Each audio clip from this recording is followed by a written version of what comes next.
Voltamos no dia seguinte onde o tio Dion diz que definitivamente há algo a mais sobre Kim Ajin, e fala que continuará investigando, mas avisa que Ajin possa estar ligado a alguma organização ilegal perigosa, e pensa que não deveria mencionar a trupe do Camaleão no momento para sua sobrinha. Ele então pergunta se está tudo bem para ele continuar investigando esse cara, mas Yeon diz que é claro, pois ela está decidida a trazê-lo para a essência do estreito, uma notícia que deixa seu tio com um largo sorriso no rosto, e ele diz que se continuar terá mais esforço envolvido. Mas Yeon o avisa para não ter pensamentos errados em querer tirar seu dinheiro. Estamos agora com Ajin, e ele está pensativo pois os boatos da aposta se espalharam rápido demais, e até mesmo o instrutor veio chamar sua atenção com perguntas sobre seu talento e se foi por isso que ele tinha trocado de arma. Mas graças a isso Ajin está com receio de voltar para a sala de aula. Mas enquanto ele estava pensando, um som chama sua atenção, e vai todo curioso verificar quem estava ali, e era a nossa Ruivinha, que diferente de seu atual estava agora usando uma espada como combinado na aposta. Mas ela percebe que alguém estava próximo e se vira para trás para ver quem é, mas parece que ela não esperava encontrar Ajin a assistir às escondidas, o que a deixou toda vermelha. Ela escondeu rapidamente a espada atrás de si, e Ajin diz que pelo visto ela estava treinando, mas toda envergonhada ela diz que é isso mesmo e perguntou gaguejando se não podia, mas Ajin diz que não está ali para implicar com ela. E observando melhor seu rosto Ajin percebe o que estava bem nítido, e fala que agora que ele reparou que ela está com um novo corte de cabelo, mas ainda envergonhada ela pergunta o que tem de mais com seu cabelo. E Ajin pergunta se ela não cortou por causa dele. O que Naeun nega de todas as formas, dizendo que apenas cortou porque está calor, e pergunta se ele acha que ela se importa com ele, mas Ajin está meio feliz e inesperadamente diz que ela fica bem de cabelo curto, e pergunta se ela se sente mais leve, o que Naeun confirma meio envergonhada, mas acho que ela ficou feliz até demais com esse elogio. Ajin fala que vai começar seu treinamento também, e eles se despedem brevemente. Naeun pensa no que ouviu falar sobre Ajin ser um espadachim no passado, quando no fim abandonou tudo o que aprendeu durante sua vida e escolheu uma arma diferente, e ela se pergunta como ele se sentiu quanto a isso. E depois desse pequeno questionamento, Naeun emite uma aura verde de sua lâmina como da última vez, e ela percebe que teve um avanço em sua aura, pois agora ela pode chegar até o teto, e depois desse pequeno avanço ela se recorda das palavras ditas por Ajin, sobre ela continuar mesmo com o arco, pois Naeun já devia ter sentido qual era seu caminho, e olhando para onde Ajin acabava de sair Naeun se pergunta se ele estava ciente desse fato desde o começo. Horas depois estamos em uma sala de vendas de uma loja, onde um pequeno valor de 1.900.000 won estão sendo gastos, e esse comprador era ninguém menos que Ajin. Ele calcula que devem chegar antes do dia do exame, e ele está pensativo que ainda vai passar por uma revista que evita os cadetes de usarem armas pessoais, mas se ele disser que isso é apenas para ajudar na sobrevivência está tudo bem, e enquanto ele está pensativo sobre os exames, um som fofo vem da pequena Evangel, e Ajin corre dizendo que vai dar a comida para ela. Ajin percebe que o tamanho da Evangel vem aumentando gradativamente nos últimos dias, e ele se pergunta se ela já está perto de nascer. Ajin sabe que depois que ela nascer vai ter a aparência de uma criança por volta de 3 ou 4 anos, e ele pensa que vai conseguir criá-la facilmente contanto que dê uma outra forma para ela usando o poder da bruxa. Ajin está acariciando sua futura mini Raquel, e pede para ela crescer forte e nascer logo, mostrando que está muito ansioso para ser pai. Mudando de lugar, estamos agora em Seul, mais precisamente no Hotel Street, e lá estava Jane, conversando com a chefe pois não conseguia acreditar que ela iria se disfarçar como uma cadete da Kubo para se infiltrar nos exames finais, mas a chefe diz que é por esse motivo que precisa da ajuda dela. Jane está meio desconfiada e pergunta se é mesmo necessário chegar a esse ponto, pois ela parece estar obcecada com coisas estranhas, mas a chefe diz que tem alguém cuja habilidade ela mesma quer ver, mas mais do que isso há algo no local do exame que ela também quer. Jane desiste de argumentar com a chefe, pois não importa quanto ela fala, não há como impedi-la, e Jane já usa sua habilidade na chefe logo em seguida, um tipo de gosma começa a se grudar no corpo da chefe, e Jane diz que vai passar as informações da cadete que está se disfarçando, incluindo detalhes de como falar, personalidade, hábitos e muito mais, e tudo está escrito no documento ao lado para ela memorizar. Mas a chefe dá uma breve confirmação, E Jane repentinamente tem um pressentimento estranho quanto a isso, mas com um sorriso no rosto a chefe comenta que Jane vem se preocupando muito ultimamente e fala que essa missão não vai ser tão difícil. Momentos depois voltamos à academia, onde vemos duas garotas paparicando uma garota chamada Ijin. Uma diz que trouxe lanches para ela, enquanto a outra fala que se sentiu sozinha ontem quando ela ignorou suas mensagens, preocupada que ela estivesse com um namorado. A Ijin na nossa frente agora é na verdade a chefe, que já encontrou as amigas que eram mencionadas nas informações, e por mais que ela pareça incomodada, ela diz que vai ser muito fácil imitar essa cadete. E contrariando tudo o que podíamos pensar da chefe, ela faz uma cara feliz e sorridente e diz que não tem nenhum namorado. Isso acontece quando Ajin acaba de chegar na sala, e depois de ver tal cena acontecer, um silêncio toma conta do lugar. Ajin tenta absorver o que acabou de acontecer à sua frente, enquanto a chefe está preocupada se ele acabou de ver isso que ela fez. Depois de ponderar em silêncio por um tempo, Ajin decide sair dali enquanto vai para seu lugar, mas ele está meio confuso quanto a esse acontecimento repentino, e se pergunta o que a chefe está fazendo aqui na Cubo. Capítulo seguinte começa com a galera indo para a fase 2 do exame após o término do teste escrito.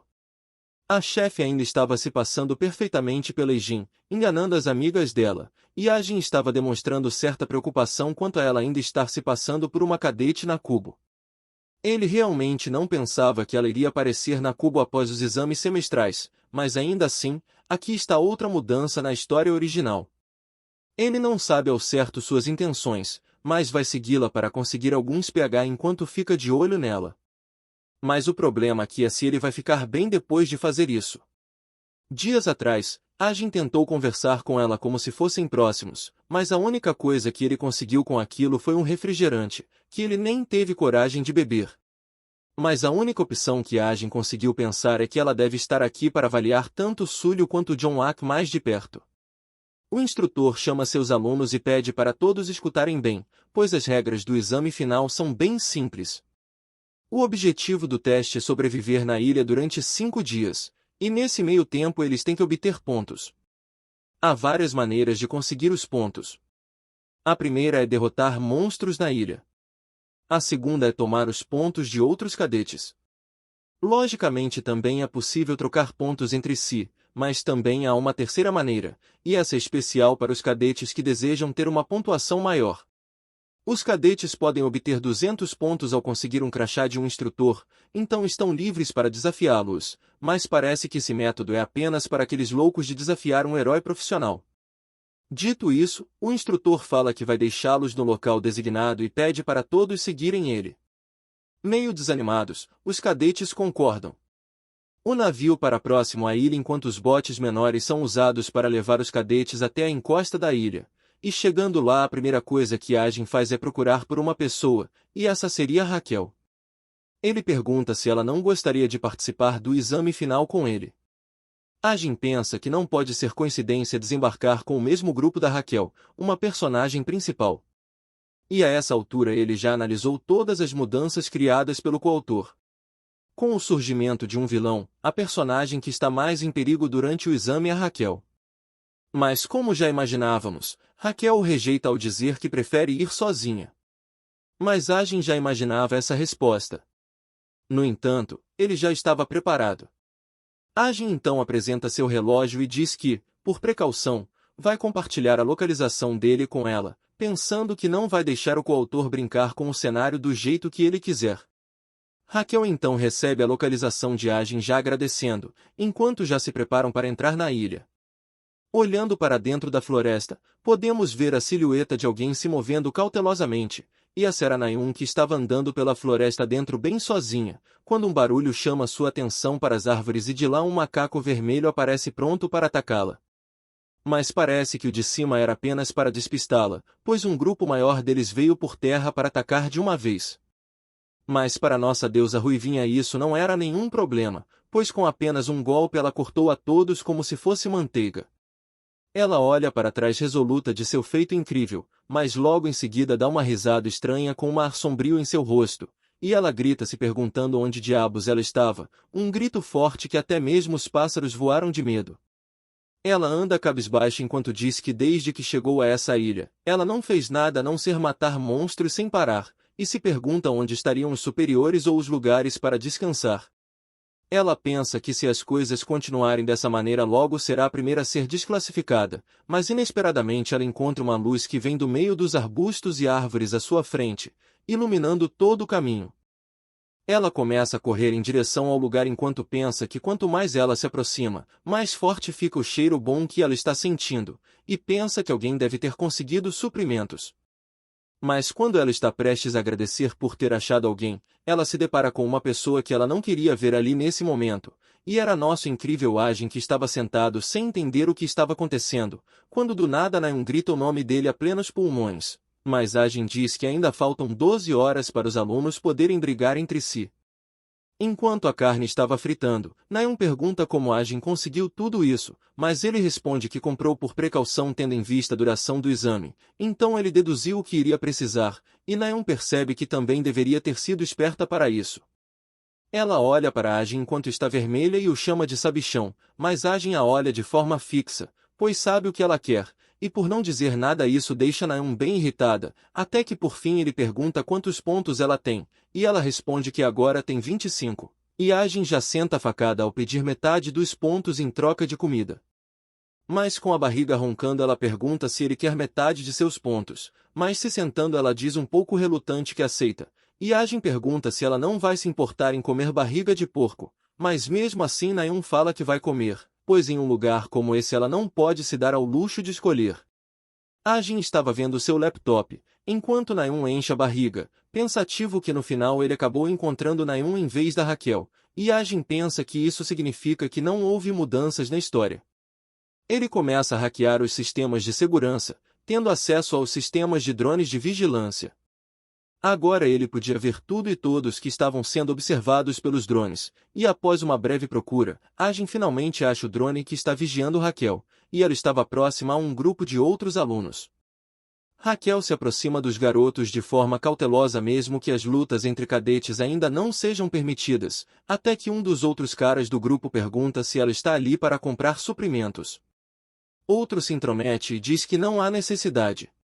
Ela pode comer o quanto quiser, pois comprar e vender para ele parece uma coisa errada de se fazer, mas claramente seu rosto demonstra outra coisa, e ele pergunta se ela também não tem a mesma opinião. Depois daquilo, voltamos ao pequeno acampamento de Ajin no dia seguinte. Pela manhã, ele já estava se esticando para acordar e sair, mas ele percebe que mesmo sendo o dia ainda está meio escuro e esse na verdade era um fenômeno conhecido como noite polar, onde a noite dura 24 horas.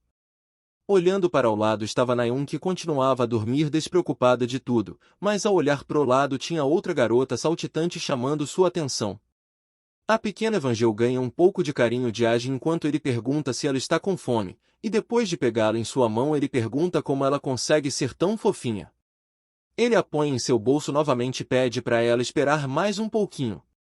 Ajin então se vira para Naeun e tenta acordá-la, mas a bela adormecida se recusa a levantar. Ele então avisa que está desmontando a barraca, mas mesmo assim permanece sem resposta. Mas Ajin não liga muito para isso e vai logo desmontar a barraca. Enquanto arruma suas coisas, ele lembra que agora as lutas entre cadetes estão permitidas, e se possível ele vai eliminar os mais perigosos primeiro, mas pensa que mesmo assim ainda não pode matar ninguém, porque os cadetes que ele suspeita serem Jin podem ainda não terem se tornado um de verdade. Ajin explica que há diferença entre os Jins que assinaram um contrato com outro Jin, e um Jin que assinou um contrato com um demônio. A primeira opção são tratados em sua maioria como meros peões, produtos descartáveis ou experimentos, mas por serem alimentados com o poder mágico de outro Jin, eles conseguem evitar enlouquecer, e seus contratos são frágeis em sua maioria. Por outro lado, no segundo caso, são tratados como membros principais, mas não existem muitos devido aos graves efeitos colaterais, e nessa ilha o único cadete que sobreviveu aos efeitos colaterais é Joyu Yuon. Mas neste momento sua prioridade é subir para um lugar alto, pois seu objetivo principal é a árvore do mundo que está no meio da ilha. Ajin então se apressa para ir até a árvore do mundo, deixando Naeun dormindo em seu saco de dormir. No alto de um morro, alguém estava com um arco e flecha apontado na direção de alguém, e o atirador chama a atenção da senhorita Yeon e diz que encontrou um alvo, e esse alvo era ninguém menos que o próprio Ajin, que estava paradão olhando para o alto. Mas antes que sua subordinada fizesse algo errado, Yeon manda ela parar, e diz que ele não é alguém com quem deveriam mexer. A subordinada fica toda confusa porque não entende o motivo, já que ele é só um rank 934, mas Yeon fala que ela não pode ganhar daquele cara. E enquanto isso Ajin vai se aproximando de uma árvore, a garota se perguntava se ele estava se preparando para escalar, pois aquela árvore do mundo era enorme, mas quebrando as expectativas dela Ajin sobe a árvore com extrema facilidade, como se estivesse andando por uma estrada reta. Yeon diz que avisou, mas sua subordinada estava incrédula se perguntando como ele conseguiu subir aquilo em poucos segundos, mas Yeon diz que rank não quer dizer nada para aquele cara, e diz que se ela tivesse atirado aquela flecha com certeza seria seu fim. Yeon então manda mais um último conselho, e manda ela guardar segredo que Ajin é forte, mas a garota pergunta o porquê disso, mas Yeon fala confiante que talvez um dia ele faça parte de seu grupo. E enquanto Yeon recebe uma ligação a garota diz que não vai contar nada e manter tudo em segredo. Na ligação uma outra pessoa do time entra em contato, e ela chama a outra garota para se retirarem. Enquanto isso lá no alto da árvore, Ajin usa seus olhos de 1000 milhas, vendo tudo e todos que estão ao alcance de sua visão, até que por fim ele se depara com um alvo potencialmente vermelho e diferente dos outros, e parece que esse era o cara que Ajin estava atrás. Com um sorriso malicioso no rosto ele diz que é hora de fazer o prêmio cair no seu colo, e quebra um graveto da árvore. No galho, ele vai usar o poder de seu estigma para escrever uma certa coordenada, e no momento isso vai ser o suficiente. Ajin então dispara o galho em direção à pessoa que ele avistou anteriormente, e só de olhar a silhueta do indivíduo já dá para saber quem é, e o graveto já estava vindo em sua direção a toda velocidade. Por fim, o galho acerta o chão próximo de seus pés, chamando sua atenção. Depois de pegar o galho em suas mãos e ver o conteúdo escrito, ele se vira para a direção de onde ele foi jogado, e ele já sabia que alguém de cima daquela árvore jogou essa coisa estranha nele, e lá estava Ajin se escondendo por entre os galhos, dizendo que tudo a se fazer agora era esperar. Voltando à nossa bela adormecida que ainda estava no saco de dormir, ela se levanta repentinamente de dentro dele com o rosto totalmente corado, e com a mão no peito, ela estava se lembrando das palavras de Ajin antes de desmontar a barraca. E toda alegre ela se lembra de Ajin perguntando como consegue ser tão fofinha. Mas para nós que estamos lendo parece que rolou um equívoco aqui. Naeun diz que ouviu um monte de elogios desde que era criança, e se pergunta qual o problema de Ajin em dizer essas coisas para alguém que estava dormindo. Ela tenta imaginar o que seria, e pensa que pode ter sido um cachorro ou um gato de rua que estava ali, e com um pensamento ainda mais estranho ela pensa que ele poderia estar se referindo a si mesmo como fofinha. Mas ela cai na real, pois se não for nenhum desses casos, Ajin realmente falou aquelas palavras para ela, e envergonhada ela se pergunta o que deveria fazer, mas do outro lado Ajin pensava que alguém estava falando dele, pois seu ouvido estava coçando. Depois do equívoco de Naeun quanto às palavras de Ajin, estamos agora com o grupo ao qual Raquel se juntou na noite passada, mas por alguma razão nossa princesa estava meio incomodada com aquilo tudo. Ela fala que desde ontem ela começou a acompanhar o grupo de Zhou e Won e seus amigos da classe repetente, mas por alguma razão os pontos que ela ofereceu foram recusados, e eles até cuidaram dela perguntando a todo momento se ela estava desconfortável, mas de cara ela já percebeu que tinha alguma coisa estranha ali. Ela viu que diferente dos outros grupos que se esforçam para conseguir pontos, essas pessoas não aparentam fazer nada para conseguir pontos, e também parecem não estar ligando muito para a pontuação dos outros grupos, é como se eles dessem mais importância a ela do que aos pontos. Ela pensa que isso é altamente suspeito e não deveria ficar ali por muito tempo, e ela pensa que deveria ter ido com Ajin ao invés deles, mas enquanto ela estava distraída, Won a chama pelo nome repentinamente. Ele diz ter encontrado um urso pardo que vale 10 pontos, e pergunta se ela quer investigar com ele porque ele alega que não vai ser capaz sozinho, e Raquel diz que pode, mas pensa que assim que ajudar ele, ela vai dar o fora daqui. Enquanto ela está apreensiva, Won diz que vai mostrar o caminho e pede para segui-lo, e sabendo das possíveis más intenções ela pensa se pode sair dessa naturalmente. Depois de uma longa caminhada, Won diz que o urso pardo estava bem ali, mas na beira daquele precipício só tinha um portal vermelho artificial e um homem encapuzado com garras de metal em sua mão. O homem exalava uma aura assustadora, e enquanto o desconhecido dá um sorriso aterrorizante, Yu-Won continua com a sua péssima atuação, dizendo que aquele cara não deve ser um instrutor. Mas depois do desconhecido por seus olhos na dupla de heróis, Raquel imediatamente percebe algo, e empurra Yu-Won para fora da linha de ataque inimiga, e depois de olhar para trás, ela percebe o grande estrago deixado pelo golpe. E Raquel não pensava que Jin iria segui-la até esse lugar, ela pensa em sair de lá o mais rápido possível, e pergunta se Yu-Won está bem, mas ainda com sua atuação forçada, ele geme de dor enquanto segura seu ferimento, dizendo que dói muito, e essa atuação exagerada deixou até mesmo Raquel sem entender, pois só de olhar dava para saber que ele não estava gravemente ferido. Mas vendo que sua mentira não vai colar, ele grita de medo pela aparição do Jin e sai correndo a toda velocidade, deixando Raquel para trás que já estava bem ciente de que aquilo era só uma atuação horrível. Raquel se levanta e diz que já estava pensando que tinha algo de errado, mas nunca passou por sua cabeça que um cadete da Kubo serviria de isca para Jin. E admite o erro de sua parte, mas parece que o assassino Wolverine não liga muito pro que ela está falando, e parte para cima, dando um golpe que cria uma grande explosão próximo a Raquel, mas o bicho é insistente, e parte pro confronto direto contra Raquel. Nossa anjinha loira está tendo certa dificuldade para segurar os ataques destrutivos desse Jin, mas usando o que parece ser uma de suas habilidades ela cria uma forte luz cegante, e continuando a sequência de golpes ela diz que pode lidar com esse tanto de força. Depois de trocar alguns golpes contra o Jin ela finalmente consegue uma brecha, e com isso um ataque acerta o braço dele deixando uma grande ferida, mas tudo isso não passou de um plano dele para restringir com uma habilidade das sombras, enquanto ele vinha de cima para acertar ela com tudo. Vendo que estava encurralada, Raquel tinha uma expressão de terror em seu rosto, pois sem perceber ela estava prestes a tomar um ataque em pinça vindo dos dois lados, e ela pensa que não há como desviar desse ataque. Mas do alto vinha uma chuva de luzes brilhando em direção ao Jin, que na verdade se tratavam de várias flechas que o transformaram em uma peneira. Com isso o primeiro Jin foi de F, e por um momento Raquel pode respirar aliviada, mas ainda tinha mais um outro que queria acabar com o serviço antes de morrer, e novamente usando o golpe das garras de antes, ele tenta acertar Raquel mais uma vez, mas aquele que chega no último instante para salvá-la é Sulio, que com um movimento corta o ataque do Jin. Em seguida Sulio dá o aviso para Naeun atacar com tudo, ela já estava com uma flecha carregada pronta para acertar o maldito Jin, e depois desse disparo só podemos ouvir os gritos de agonia do Jin enquanto cai do precipício. Todo mundo parecia preocupado com Raquel, então eles se aproximam para saber como ela estava. Naeun pergunta se aqueles caras não eram instrutores, e pergunta se ela estava bem, mas Raquel avisa que estava tudo bem. Sulio percebeu que eles pularam do penhasco antes de serem atingidos pelas flechas. Ele fala que não dá para saber quando ela vai ser emboscada de novo, e diz que seria bom para ela sair desse lugar junto deles, o que Raquel prontamente concorda.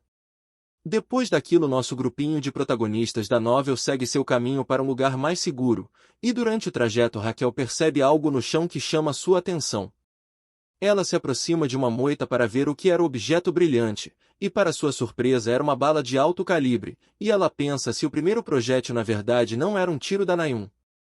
E voltando para a árvore do mundo, podíamos ver Ajin em sua posição de franco atirador, com um alvo travado na cabeça de Yu-Won, que estava correndo a toda velocidade. Depois da turbulência de horas atrás, as crianças decidem parar para descansar, e Sulio aproveita para perguntar a Naeun se ela decidiu trocar para a espada, mas Naeun se recusa a admitir, e fala que é só uma arma secundária, pois ela achou que seria ruim se fosse teimosa e usasse apenas o arco durante o exame, e Sulio, meio provocativo, diz que entendeu. Mas enquanto isso Raquel estava pensativa, ela se lembra que há apenas uma pessoa que ela conhece que usa uma pistola e nunca ouviu usar um rifle de precisão. Mas ela fica em dúvidas de como ele sabia que ela estava em perigo, e por que ele a ajudou, e por que não está aqui mesmo depois de ter ajudado tanto, mas seus pensamentos são logo interrompidos por Naeun. Naeun fala que estava pensando deles irem todos juntos, pois assim é melhor do que eles agirem sozinhos, e pergunta o que ele acha da ideia. E não demora muito para ela dizer que precisa ir, e Sulio tenta impedir, pois ainda é perigoso e ela pode se machucar, mas ela diz com um tom sério que não, pois ela precisa encontrar uma pessoa, e parece que apareceu uma concorrente para brigar com Naeun pelo Ajin. Voltando ao Ajin, ele está vendo seus pontos e até agora ele recebeu 12 pontos da Nayun e outros 10 por matar um monstro, e ele tem a ideia de juntar até ter uns 50 só por garantia. Ele começa a se levantar pensando em quantos monstros vai ter que caçar, mas algo parece surpreendê-lo, e na sua frente agora estava Jin, que na verdade é a chefe da trupe do camaleão, que o encarava com seu rosto apático, fazendo ele pensar se ela estava ali para lutar com ele. Ajin pensa que não existe um mundo onde ele ganhe dela, e se pergunta se deveria fugir dali, mas ele pensa que ela também pode ter vindo apenas para observar, e ele dá boa noite, pensando que ela não deve querer lutar, mas acho que ela discorda muito disso, pois sua espada já está apontada para Ajin, e finalmente cai a ficha para Ajin de que ela quer mesmo lutar. E Jin manda ele sacar sua arma, mas Ajin está meio relutante em fazer isso, pois ele tem certeza que sua chance de derrotar ela em uma luta são quase zero, mas ele pode tentar aquilo, e enquanto seu éter se molda em uma fina linha, Ajin tenta distrair ela ao perguntar por que quer que ele pegue sua arma de repente. E Jin fala que ele sabe muito bem por que ela falou isso, mas Ajin dá uma de desentendido e diz que ela simplesmente apareceu do nada, mas parece que a Jin tá ficando sem paciência, e diz que se ele não pegar sua arma ela não terá escolha. Mas enquanto o éter está indo devagar até ela, Ajin pede para ela ficar calma e explicar o que ela quer. E Jin saca a jogada de Ajin e percebe que ele só está tentando ganhar tempo, mas já era tarde pois o éter conseguiu pegar seu relógio, enquanto ela fala que, já que Ajin não fez nada, ele não se importa se ela atacar primeiro. Mas Ajin na verdade já estava feliz da vida que conseguiu pegar o relógio. Depois de alguns segundos, Ajin já estava com o relógio de Jin em suas mãos, e ela percebe que a expressão de Ajin mudou repentinamente, e ela pergunta a Ajin se ele estava se rendendo com aquele relógio na mão. Mas Ajin pergunta a quem ela acha que esse relógio pertence, uma pergunta que a pega de surpresa, e depois de olhar em seu braço ela percebe a falta de seu relógio, e com isso ela grita confusa com o acontecido. Sorridente, Ajin diz que em uma luta entre cadetes aquele que pega o relógio do outro primeiro vence, e caso ele aperte um botão ela será eliminada automaticamente. Assustada, ela pergunta quem diabos é ele, mas Ajin fala que é culpa dela por ter vindo puxar briga com ele, e ele fala para ela não ter medo e devolve o relógio logo em seguida, e fala que dessa vez ele vai deixar passar e devolver o relógio para ela. Um gesto que deixa Jin completamente confusa, se perguntando por que dele deixar ela ir. Mas sem dar muitas explicações Ajin sai correndo a toda velocidade, enquanto ela pergunta para onde está indo, e depois de Ajin meter o pé, ela chama por Jane, e pergunta se ela também viu isso agora, mas Jane diz que não conseguiu ver porque Dron a estava perturbando. Mas a chefe pensa que não estava com seus sentidos em 100% graças à habilidade de Jane, mas é inacreditável para ela que um cadete de 17 anos foi tão rápido e meticuloso, e ela pensa se não devia ao menos ter ativado um dos selos de liberação de técnica. Horas depois voltamos com Ajin de barraca armada, dizendo que isso foi muito assustador, e realmente teria morrido se lutasse com ela. Ele diz que deu sorte por ela estar disfarçada, mas ele diz que pelo menos com essa correria ele achou um lugar para levantar seu acampamento, e agora que está seguro deveria comer e gastar alguns dos seus pontos. Ele estava focado em ver quantos pontos ele conseguiu com esse encontro inusitado, mas um ruído nos arbustos logo chama sua atenção para ver o que era, e para nossa surpresa era Raquel, que exclamava enquanto dizia que o tinha encontrado. Ajin pergunta se ela estava procurando por ele esse tempo todo, mas quando Raquel estava prestes a responder, seu estômago solta um ronco que pode ser ouvido à distância, e vendo a situação em que ela estava Ajin a chama para comer junto dele. Ambos se sentam à volta da panela esperando o rango ficar pronto, mas ninguém dava um pio, mas Raquel resolve quebrar o gelo e pergunta o que Ajin tem feito sozinho esse tempo todo, mas ele fala que apenas esteve caçando os monstros para ganhar ponto. Ajin sabe que ela quer muito perguntar alguma coisa, e pensa que não pode simplesmente sair dizendo que ele salvou ela. Depois de observá-la por um tempo Ajin percebe que Raquel está com algumas feridas, mas ela lutou recentemente com Jin, o que faria sentido ela ter alguns ferimentos. Ajin fala que a comida está quase pronta, mas algo em seu bolso parece um pouco animado em ver Raquel, e Ajin até tenta manter quieto, mas no fim ela escapa do bolso e pula em direção ao pescoço da Raquel que estava distraída. Depois desse pequeno incidente, Agem estava nervoso, enquanto Raquel estava confusa com o que era aquilo que caiu nela, mas nos momentos seguintes ela chora com medo daquilo, e em seguida um grito muito alto pôde ser ouvido por todos os cantos da floresta. Raquel pega Evangelho em sua mão, e a pequena semente estava saltitante em ver sua mamãe, e Agem todo envergonhado tenta mentir ao dizer que esse é um pequeno bichinho de estimação, uma amêndoa, mas Raquel ainda está confusa, e Agem diz que é só uma semente de estimação. Raquel então se pergunta se ela não seria mais obediente se ela fosse criada na terra, mas envergonhado Agem pede que Raquel devolva sua semente, e depois desse problema que surgiu da empolgação de Evangelho, Agem chama Raquel para comerem. Raquel então chama por Agem e fala que pode ser um pouco tarde, mas pergunta se ele não quer formar um grupo com ela, meio que cooperar, mas ainda agindo individualmente. Agem pensa que isso é o mesmo que Naam falou, e Raquel pergunta se ela também pediu para ele. Mas na verdade Agem só sabe disso porque é o autor, e ele diz a Raquel que esse não é o caso, mas para ele uma aliança parece boa. Raquel fala que ainda está em um tipo estranho de equipe, e Agem pergunta o que ela quer dizer, e Raquel pergunta se ele conhece um tal de Yu-Won, e Agem diz que não tem problema pois ela não precisa ligar para isso e pede para ela se juntar a ele. E no momento seguinte podemos ver um homem cercado pelos companheiros caídos de Yu-Won, e esse não era ninguém menos que John Wak, que estava com o graveto arremessado antes por Agem. Chegamos ao fim de mais um vídeo, e espero de coração que todos tenham se divertido com a história de hoje. Se curtiram eu peço que se inscrevam e deixem um like para fortalecer o canal. E para aqueles que quiserem ajudar o canal financeiramente qualquer valor será muito bem-vindo. Um abraço a todos e até o próximo vídeo.